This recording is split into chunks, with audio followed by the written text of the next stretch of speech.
Alright, y'all, I just want to show you a real quick close-up of the lines and of this knife. It's just a really beautiful knife, and if you get a chance, check it out. You know, it's not too expensive, around $60.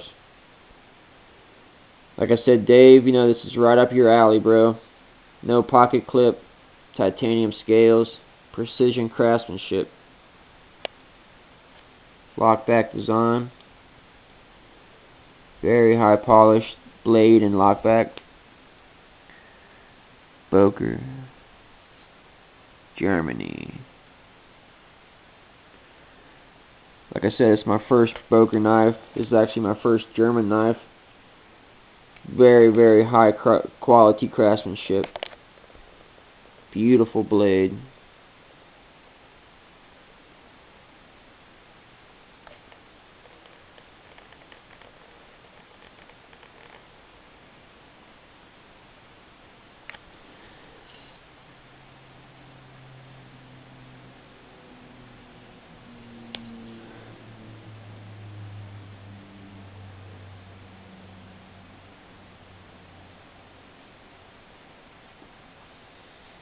I just can't get over it, man. Look at that beautiful blade.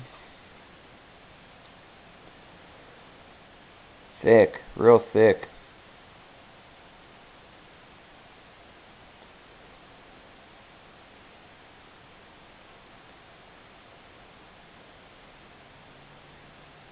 Alright, y'all.